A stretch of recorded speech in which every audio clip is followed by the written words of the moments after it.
Mən əksinə sizdən fərqli olaraq qadınların belə cümə namazına getməyinin vacib olduğunu deyən adamam. Sən necə deyə bilərsən ki, cümə namazını inkar edir?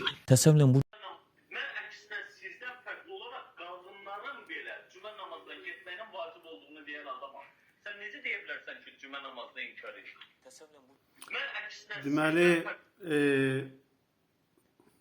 adam bir dəfə danışır ki, bağda, bağ həyətində danışır ki, mən əksinə olaraq cümə namazını inkar edən deyiləm. Hətta belə qadınların cüməyə getməsi barəsində yaxşı görüşdəyəm. Amma başqa bir verilişdə, başqa söhbətlərində isə cüməyə gedənləri tənqid eləyir, cüməyə getmək olmaz deyir. Filmi izləyin. Mən əksinə sizdən fərqli olaraq qadınların belə cümə namazına getməyinin vacib olduğunu deyən adamam.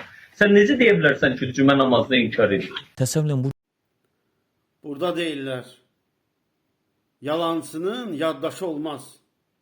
Desən ki, demisən, deyəcək, yox, deməmişəm. Allahu Ekber. Bunlar nəinki Allahın ayələrini inkar edirlər.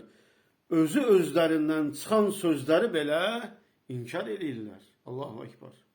Mən əksinə sizdən fərqli olaraq qadınların belə cümə namazına getməyinin vacib olduğunu deyən adamam. Sən necə deyə bilərsən ki, cümə namazını inkar edir? təsəvvürən bu günlərim insanlarımız hər həftə cüməyə gedir. Bu nəyi dəyişib? Vaxtı gedir. Sonra pul gedir. Getdiyiniz zaman çünki həqiqətən insanın bəzən elə olur ki, əsəbləri korlanır. Neyi dəyişir? 52 həftə var ildə. Bu günlərim Azərbaycanın özündə 2000-dən çox məscidimiz var. Hər məscidə cümə günü təsəvvür edin 100 nəfər gəlsə, 200 min nəfər eləyir. Bu ölkəmizə və yaxud da həmin yerdə, bölgədə yaşayanlara bir faydası varmı? Yoxsa orada sadəcə olaraq qələbəlik yaratmaqdan və yaxud da orada tıxac yaratmaqdan başqa o insanlara, qonşuluqda yaşayanlara bir problem yaratmaqdan başqa bir xeyri dəyirmi? Neysə dəyişdirirmi? Əksinə bəzən bir də görürsünüz, məhzəb söhbəti salıb bir-birimizdən ayrılırıq. Münafiqlər şeytana bənzəyirlər. Şeytan insana kafir ol deyir.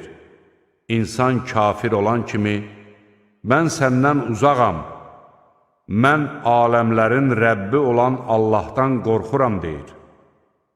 Onların hər ikisinin aqibəti atəş içində əbədi qalmaqdır. Zalimların cəzası budur.